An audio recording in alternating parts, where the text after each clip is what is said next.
Bismillahirrahmanirrahim. Students, today we started the representation of the data in graph form of frequency distribution and making the group data. We have already studied in the previous lecture. Now we have first revised, then we have to go to the started the mean median mode. So here the layout of the previous lecture is the frequency distribution, types of various types of frequency distribution, cumulative frequency, relative frequency, and terminologies related to the class that we have used, and some practice problem that we have discussed. So what is the frequency distribution? हमने last time जब पढ़ा था तो frequency distribution के बारे में हम पढ़े थे. Frequency distribution is a tabular arrangement of data in which various atoms are arranged into a class, and the number of atoms falling in each class called the class frequency is stated. कहते हैं कि जब हम group बनाते हैं, सो किसी भी group में और क्लास में जो नंबर जितनी दफ़ा अपीयर होता है उसको हम फ्रीक्वेंसी का नाम देते हैं. So types of frequency that first we have studied the ungroup frequency distribution, यानी कि रैंडमली अगर हम डिस्क्रीट डाटा ले लें, so that we have to discuss the frequency distribution. Now we have developed a group and we have to find the frequency distribution. So in group data, we have calculated the cumulative frequency. Relative frequency is also be calculated in this lecture, and a relative frequency measurement through the vertical and horizontal way, यानी आप अपर से और lower से frequency को calculate कर सकते हैं. Ungroup frequency distribution is what? It is a frequency distribution of a discrete data. जैसे मैंने कहा कि डिस्क्रीट डाटा का फ्रीक्वेंसी डिस्ट्रीब्यूशन लिया जाता है. वैल्यूज लेस देन और equal to 15, take as example. Takes individual value separately, हर एक वैल्यू को अलग भी लिया जा सकता है. In discrete value the class interval size, यानी gap between the group is 1. Discrete data में ये 1 होता है, हमने लास्ट टाइम पढ़ा था. ये है मेरे पास एक प्रॉब्लम. मैं जल्दी जल्दी रिवाइज कर लेता हूँ ताकि हम फिर आज के लेक्चर पे जाएं. The following data shows the number of children per family in the household survey conducted in a small town. ये एक discrete data दिया गया है. You have to make a frequency distribution with taking unit interval, यानी 1 का gap लेकर आप इसको करेंगे. तो discrete data में इसको सिंपली हम लिख लेंगे 0, 1, 2, 3, 4, इस तरीके से हम अलग अलग लिख लेंगे. अब हम डाटा में देखेंगे कि जीरो कितनी दफा अपेयर हुआ है. Zero is appear in this data is 1, 2, 3, 4, और हम इसको कहेंगे कि जीरो की फ्रीक्वेंसी 4 है. राइट हेयर ये प्रॉब्लम सॉल्व किया गया हुआ है. सबसे पहले हमने क्लास बनाई, number of childrens that is 0 to 5, और उनकी फ्रीक्वेंसीज हमने देखी तो जीरो 4 टाइम अपेयर हुआ था. सो that is it's frequency is 4, and 1 is appear in 7 time, 2 is appear to 5 times, 3 is appear into 7 times, and so on. So that is the simply discrete data or ungrouped data frequency distribution.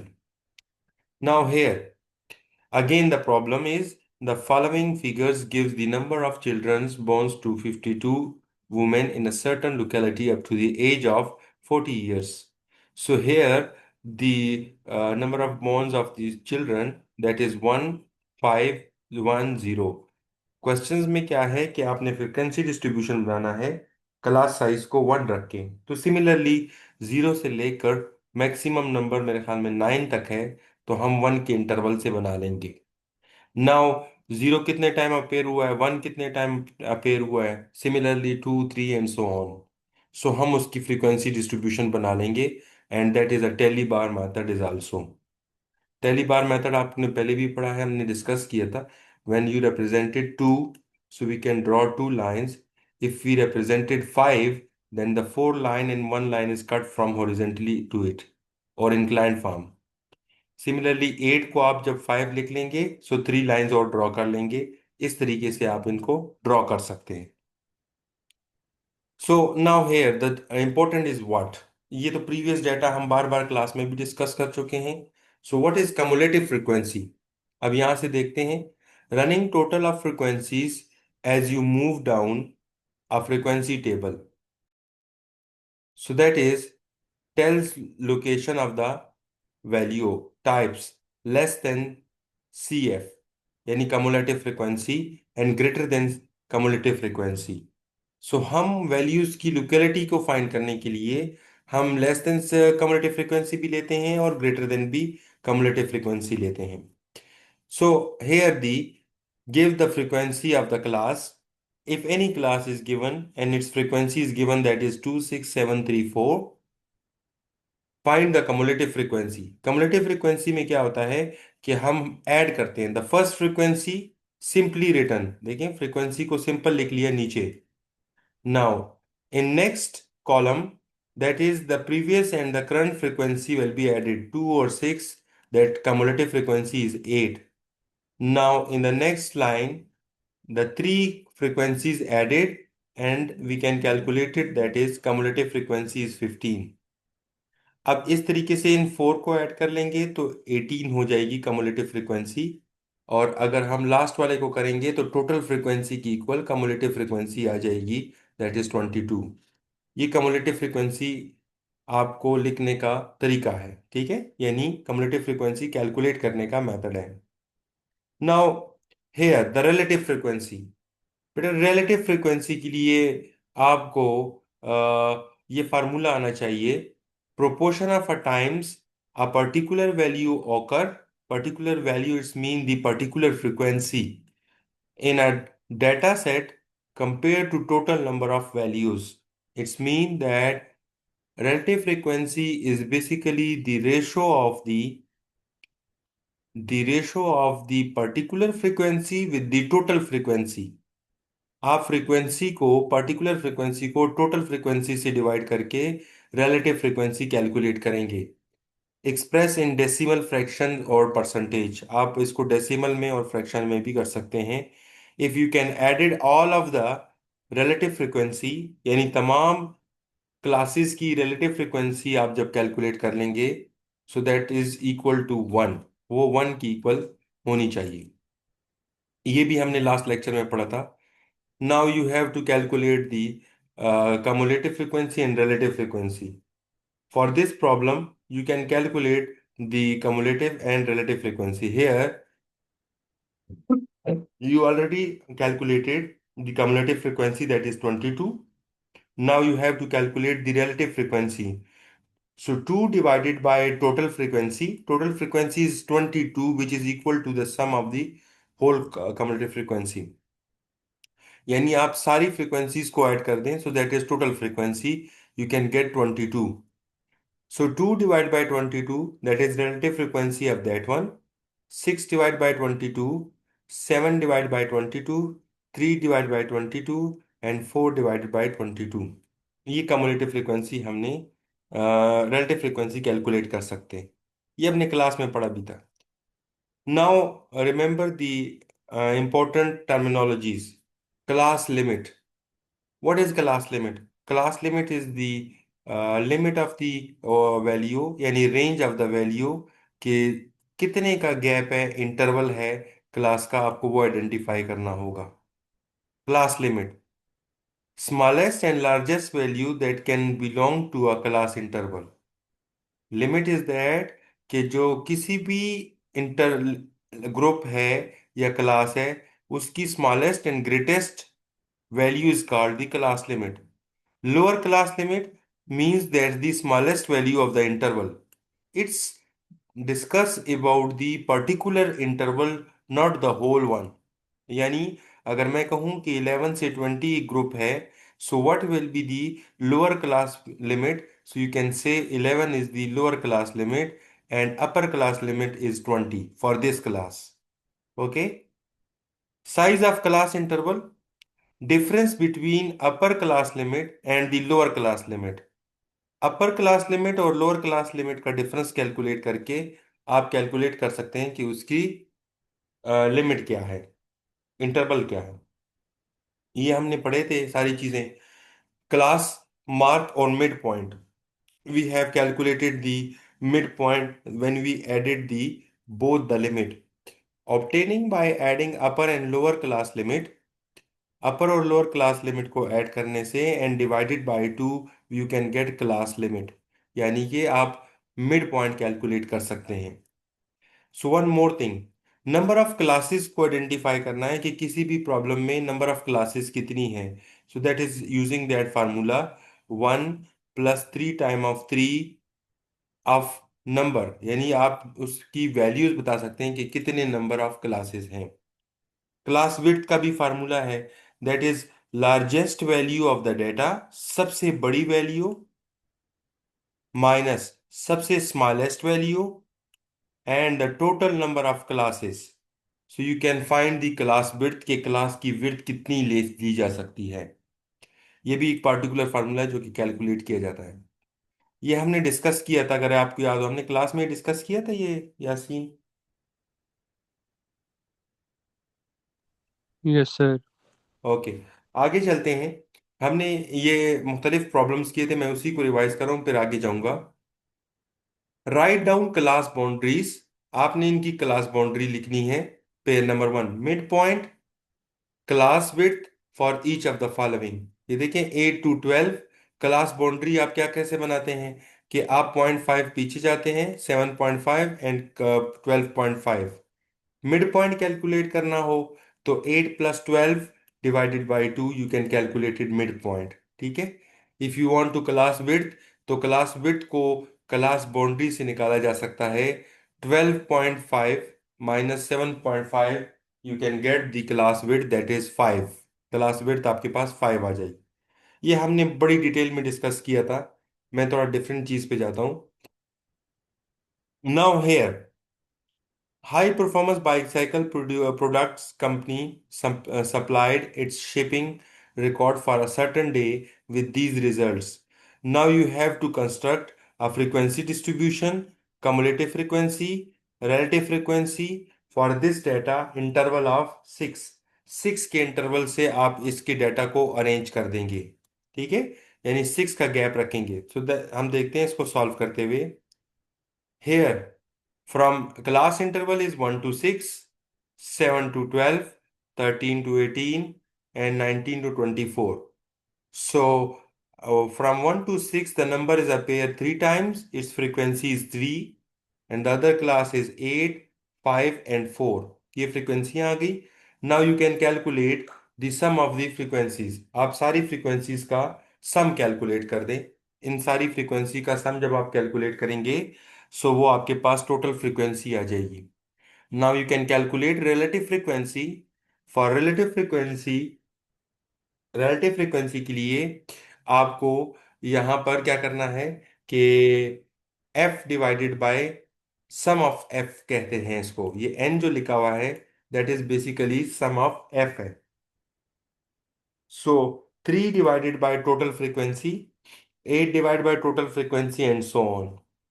अब ये देखें, cumulative frequency calculate की है, first direct order में फिर inverse order में, that is 3। Now the next cumulative frequency is 3 plus 8 is 11.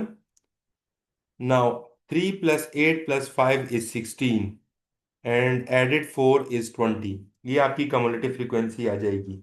अब reverse order में भी हमने ये किया था, मुझे याद है कि हमने क्लास में ये कैलकुलेट किए थे।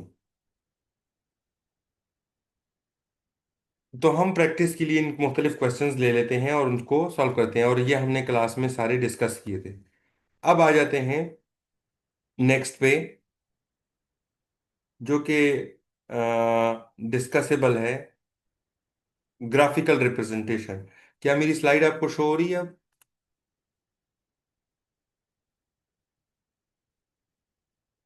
ग्राफिकल रिप्रेजेंटेशन की स्लाइड शो हो रही है बेटा? Yes sir.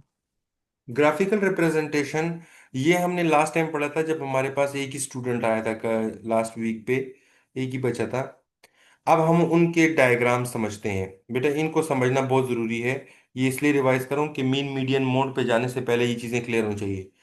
How can you calculate the histogram और draw histogram? Number 1, develop polygon graph, frequency curve, OGAVE यानी cumulative frequency polygon, and simple and multiple bar graph which is used for comparative analysis and practice problem. Here histogram कैसे बनाया जाता है? It's represented for the adjacent rectangular bars, यानी कि इकट्ठे आपके पास बनाए जाते हैं। हिस्टोग्राम के लिए इंपॉर्टेंट चीज जरूरी है, that is the class boundary. और a histogram you can calculate it through the class boundary or the second way through the midpoint method। ये दो मेथड है जिसके थ्रू क्लास हिस्टोग्राम बनाया जाएगा। x axis is marked with class mark, y axis is represented for frequency। now cases, equal class interval ये भी हो सकता है और अनइक्वल क्लास इंटरवल भी हो सकता है, हमारे लेक्चर में ये शामिल है आज। अब देखिएगा कि हम कैसे सॉल्व करते हैं। Number one, draw histogram of the following data using mid point formula, यानी मिड पॉइंट के थ्रू आपने हिस्टोग्राम बनाना है। देखें, इस ग्रुप को देखें, 10 to 19, 20 to 29, 30 to 39 and so on. ये क्लास बाउंड्रियां नहीं बनी हुई, इनके दरमियान क्लास बाउंड्रियां नहीं बनी हुई, लेकिन मुझे मिड पॉइंट से निकालना है, तो मैं सबसे पहले एक यहाँ एक और रो ऐड कर लूंगा जिसमें मिड पॉइंट कैलकुलेट करूंगा। So now you can calculated mid point of each interval. So 10 plus 20, 19 divide by 2, so you can get 14.5। आपके पास यहाँ एक पॉइंट आ जाएगा, दैट इज 14.5। सिमिलरली इस इंटरवल के लिए मिड पॉइंट निकाल लेंगे। मिड पॉइंट निकालना आता है ना? लेट सपोज आप इसका निकालते हैं, सो that is 20 plus 29 divided by 2। आप यहाँ पर मिड पॉइंट इसका कैलकुलेट कर लेंगे तो ये आपके पास आ जाएगा, आई थिंक 29.5 आ जाएगा, या हाँ 20 40 29.5 आपका आ जाएगा। ठीक है, मिड पॉइंट हम निकाल लेंगे। ये देखें 24.5, फर्स्ट वन का मिड पॉइंट आया 14.5, सेकेंड वाले का 24.5, 34.5, 44.5। अब हम हिस्टोग्राम इनकी मदद से बनाएंगे। लेट सपोज जब आप मिड पॉइंट के थ्रू बनाएंगे तो अब आपको क्लासेस की इतनी खास ज़रूरत नहीं है, आप अपने पॉइंट्स को ड्रॉ करेंगे। सो अब देखिएगा, मैं हिस्टोग्राम बनाता हूँ, ये रहा। देखें, मैंने अपने सिर्फ मिड पॉइंट को रिप्रेजेंट किया है 14.5, 24.5, 34.5 एंड सो ऑन। और उसके सामने जो फ्रीक्वेंसी थी 15, 20, और उसको ड्रॉ कर दिए। क्या ये बात क्लियर नजर आती है, समझ आती है?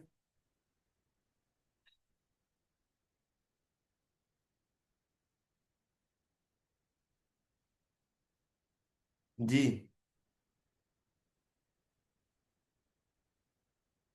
कोई क्वेश्चन? या सीन क्लियर है? Yes sir. ओके।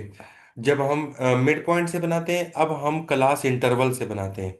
ठीक है, that is histogram through the mid point, now using the class interval. Class interval के लिए क्लास बाउंड्रियों का बना होना जरूरी है। तो मेरा क्वेश्चन बेटा आप लोगों से ये है कि क्या इसकी क्लास इंटरवल बना, क्लास बाउंड्री बनी हुई है कि नहीं? कौन बताएगा बेटा?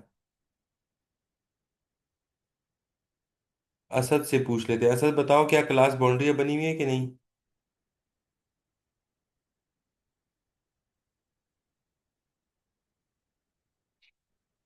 जी, कोई बता दे बेटा। हाँ दिए बेटा, आप सर बताइए। बनी बनी हुई है क्योंकि उसकी अपर लिमिट उसकी लोअर लिमिट सेम है। वेरी गुड, बनी हुई है तो हमें हिस्टोग्राम बनाने में इशू नहीं आएगा। मैं इसको आसानी से हिस्टोग्राम बना सकता हूँ। तो मैंने क्या करना है कि एक्स एक्सिस पे सिंपली ड्रॉ कर देना है 200 to 250, 250 to 300, 300 to 350 and so on. और वर्टिकली हमने फ्रीक्वेंसी लिख देनी है। तो ये हमने क्लास में डिस्कस किया था। ओके, सो हमने दो केसेस हिस्टोग्राम के किए। Number one for mid point. Number two जो हमने अभी बात की है, that is about the class interval, जब क्लास बाउंड्रियां सेम बनाई हैं। And the most important thing, इस क्वेश्चन में एक और चीज थी कि through out class interval same था। ठीक है, हमारे पास थ्रू आउट इंटरवल क्या था, सेम था। अब हम अगला केस हिस्टोग्राम के लिए देख रहे हैं कि जब आपका अनइक्वल इंटरवल साइज हो। इन अनइक्वल का मतलब क्या है, अब देखिएगा, ये 10 से 11, फिर 12 से 14, 15 से 19, 20 से 29। अब आपको क्लास बाउंड्रियां बनानी पड़ेगी। ठीक है, क्या करना होगा, क्लास बाउंड्रियां। सो क्योंकि इसका सेम नहीं है, तो मुझे इंटरवल के लिए साइज सेम करना होगा, या फिर मैं मिड पॉइंट मेथड से निकालूंगा। सो देखें, मैंने सबसे पहले क्लास बाउंड्री बनाई, दैट इज 9.5, 11.5, 11.5 to 14.5, और ये उनकी फ्रीक्वेंसियां। अब क्लास इंटरवल को देख लें कि वो क्या है। अब जैसे मैं आपको कहूं कि क्लास इंटरवल को देखते जाएं, तो फिर आपने मुझे बताना है। बेटा ये देखें, 10 और 11 के दरमियान कितने का गैप है।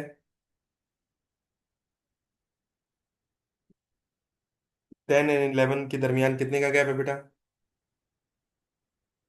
2 का गैप है ना। जी, 10 और 11 के दरमियान 2 का गैप है ना बेटा। Yes sir. सर 1 का नहीं है? बेटा 10 भी इंक्लूड है ना, 11 भी इंक्लूड है इसलिए। अच्छा ओके सर। अच्छा, 12 और 14 के दरमियान मेरे ख्याल में 3 का गैप हो गया, और 15 to 19 के दरमियान 4 का गैप हो गया, 15, 16, 17, 18, 19, 5 का गैप है, 20 से 29 के दरमियान 10 का गैप हो गया। So through out the interval size same नहीं है। ठीक है, तो मैं सबसे पहले क्लास बाउंड्रियां बनाने की तरफ जाता हूं। देखिएगा कैसे बनाते हैं। मैं 0.5 इसको पीछे ले जाता हूँ, दैट इज 9.5 एंड 11.5। फिर अगले वाले को देखें तो हम 11.5 एंड 14.5, सो ऑन हमने बना लिए। अब देखें कि क्लास इंटरवल तो सेम नहीं है। ठीक है, ये इंपॉर्टेंट प्रॉब्लम है। क्लास इंटरवल तो सेम नहीं है, लेकिन साइज सेम नहीं है, लेकिन ये है कि हमने क्लास बाउंड्रियां सेम डेवलप कर दी कि अपर एंड लोअर लिमिट सेम हो गई है। अब यहाँ एक कॉलम बनेगा, इसको समझना है बेटा आप लोगों ने, क्योंकि ये आप कुछ स्टूडेंट लास्ट लेक्चर में नहीं थे, तो इसको बड़ा डिटेल में समझना होगा कि जब आपका क्लास इंटरवल सेम ना हो तो फिर आप एडजस्ट करते हैं फ्रीक्वेंसी को। कैसे एडजस्ट करते हैं, फ्रीक्वेंसी को एडजस्ट किया जाएगा frequency divided by class interval size. ये फ्रीक्वेंसी 4 है, क्लास इंटरवल का साइज 2 था, 4 divide by 2 you can gate the new frequency is 2. Similarly, the next class frequency is given is 12 question में, and class interval is 3. Now adjusted frequency is 4. Similarly, सब की फ्रीक्वेंसियां आप calculate करेंगे। ये बात समझ आ गई है, बोले शाबाश।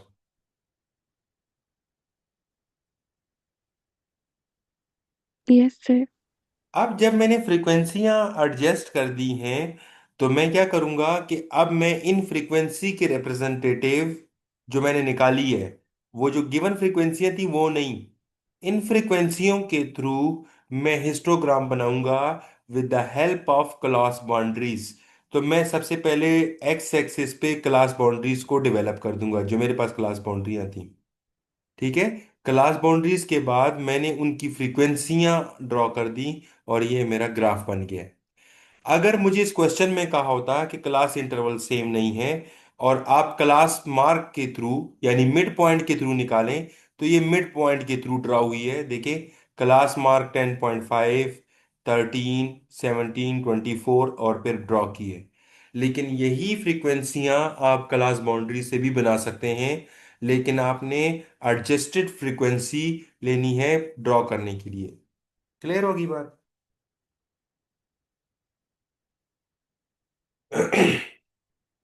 आगे चलते हैं बेटा। polygon. A frequency polygon is constructed by plotting the class frequency against the corresponding class marks. बेटा अब इसमें दो चीजें याद रखना। नंबर वन, कि जो आपकी फ्रीक्वेंसी पॉलीगॉन है वो मिड पॉइंट को स्ट्रेट लाइन से ज्वाइन करके बनेगी। Then joining the resultant point by mean of the straight line. Let suppose, देखिए मिड पॉइंट आपका इसका ये था, ओके, 10.5। तो 10 पॉइंट, अब इसमें बड़ा टेक्निकल पॉइंट है, मैंने लास्ट टाइम क्लास में सिखाया था। 10.5 पे फ्रीक्वेंसी 2 थी, मैं पॉलीगॉन ड्रा कर रहा हूं, और अगले पे 5 ऐसे, फिर अगले पे ये 5, और फिर आपकी 6, फिर आपकी यहां, फिर आपकी यहां, और फिर यहां आ जाएगी। ये पॉलीगॉन ड्रा करने का था। लेकिन ये पॉलीगॉन सारा जो है वो आपका यहाँ क्वाड्रेंट में है, एक्स एक्सिस को नहीं टकराया था। तो यहां से 10.5 मिड पॉइंट था।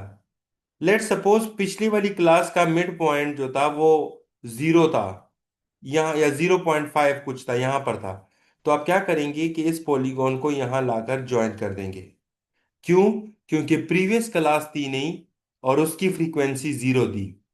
Let suppose on the onward 41 से अगली जो क्लास थी वो यहां पर एंड हो रही थी, और उसकी फ्रीक्वेंसी 0 थी। तो आपने उसको यहां ज्वाइन करना था। चलें अब पॉलीगॉन को समझते हैं। आपने फ्रीक्वेंसी पॉलीगॉन ड्रॉ करना है। ये देखें, ये इक्वल क्लास इंटरवल है, नंबर वन। क्लास बाउंड्रियां नहीं बनी हुई, आप हमें जरूरत भी नहीं है, क्योंकि हमने मिड पॉइंट की ट्रू ड्रॉ करना है इसको। ये बात आपको क्लियर होनी चाहिए। मैं आपसे ये पूछता हूं बेटा कि इसका मिड पॉइंट क्या होगा? आई थिंक इसका 14.5 होगा। इससे प्रीवियस वाली क्लास कोई बता सकता है बेटा, वो क्या होगी? जी,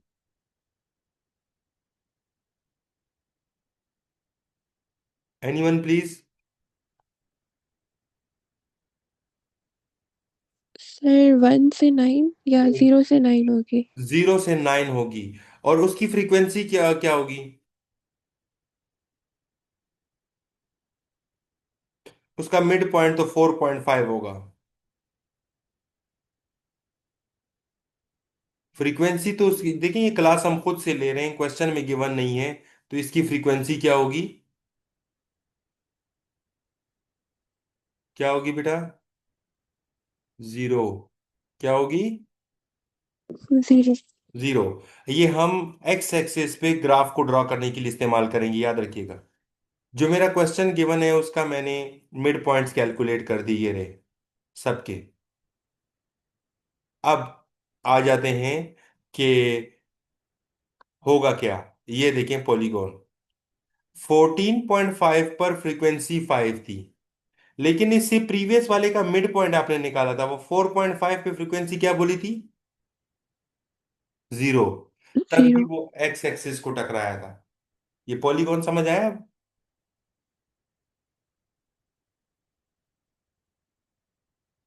बोले बेटा। Yes sir. अब देखें अगले ग्रुप जो यहाँ पे होगा, मैं ऊपर लिखता हूं। अगला ग्रुप होगा 60 से लेकर 69। ओके, 60 से 69। इसकी फ्रीक्वेंसी क्योंकि ग्रुप में नहीं है, 0 होगी। मिड पॉइंट इसका 50, मेरे ख्याल में 64.5 होगा। 64.5 होगा। तो अब जब ग्राफ ये 10 से आएगा, ये देखो 10 से जब आएगा तो वो 0 को हिट कर जाएगा 64.5 पे। ये पॉलीगॉन बनाया गया है। हाँ, ये पॉलीगॉन को स्ट्रेट लाइन से जॉइन किया जाता है। अगर सवाल में कहें कि इसी को कर्व बनाएं, तो आप इसको ऐसे ड्रॉ करेंगे। ओके, रेंडमली फिर कर्व ड्रॉ होगी, देखें ऐसे। तो फिर आप उन पॉइंट्स को स्ट्रेट लाइन की बजाय कर्व से ज्वाइन करेंगे, that is called frequency curve. क्या ये बात क्लियर होगी है?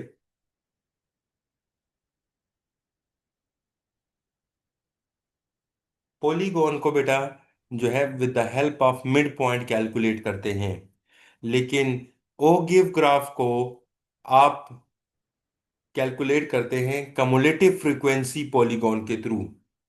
ओ give is plotted cumulative frequency against upper class limit boundary, यानी लेस देन ओ गिव और मोर देन ओ गिव। ठीक है, लेस देन के लिए भी और मोर देन के लिए भी ये दो ग्राफ बनते हैं। अब पहले लेस देन का ग्राफ देखिएगा।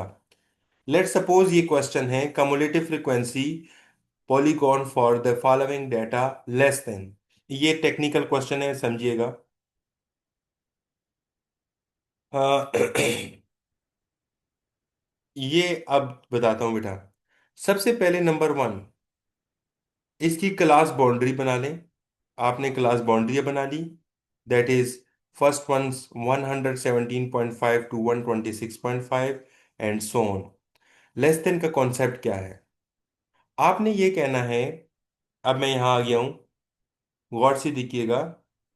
117 से 117.5 से लेस की फ्रीक्वेंसी क्या थी, यानी कोई डाटा ऐसा मौजूद था क्वेश्चन में जिसकी क्लास इंटरवल 117.5 से लेस हो। आंसर करेंगे तो फिर आगे चलेंगे बेटा, बताएं। No sir. तो उसकी फ्रीक्वेंसी जीरो होगी, लेस देन 17.5 से फ्रीक्वेंसी जीरो होगी। इसकी अपर क्लास बाउंड्री क्या है, वो है 126.5। अब ध्यान से जवाब दीजिएगा। 126.5 से लेस फ्रीक्वेंसी क्या होगी? 3। क्यों, कैसे पता चला? सर वो ऊपर टेबल में दिया हुआ है ना। हाँ, क्योंकि 126.5 पे आपका पहला ग्रुप खत्म हो चुका है और उसकी फ्रीक्वेंसी 3 है, तो यहां 3 आ जाएगी। ओके, सब नेक्स्ट ग्रुप। अब इस इंटरवल में देखें तो 126.5 को ऑलरेडी ऊपर डील कर चुके हैं। अब है 135.5। यासीन आप बताओ 135.5 से लेस टोटल फ्रीक्वेंसी कितनी है?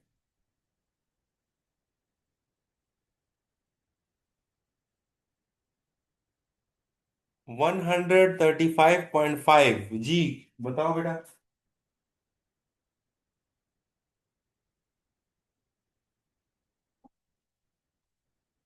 यासीन, आवाज आ रही है? आदिया बेटा आप बताएं। यस सर, क्या कह रहे हैं? यासीन, मैं ये कह रहा हूं कि 135.5 से नीचे कितने ग्रुप हैं, पहले ये बता दो। सर दो बने हुए हैं। दो बने हैं, उनकी फ्रीक्वेंसी दोनों को ऐड करें तो कितनी बनती है? 3 + 5 8। 8।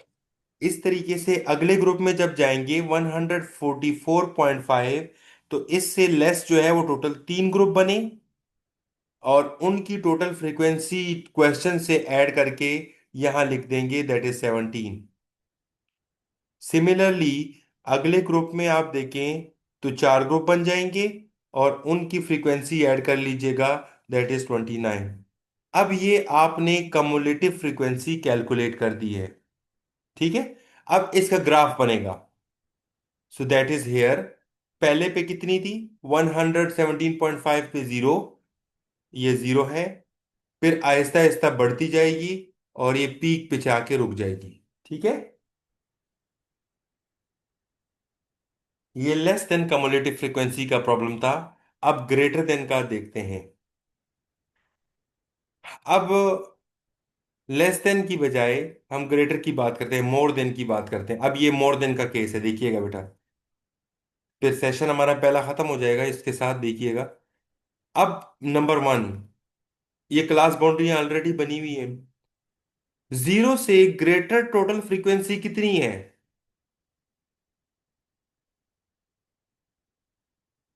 जी, जीरो से टोटल फ्रीक्वेंसी कितनी ग्रेटर है? कौन बताएगा बेटा?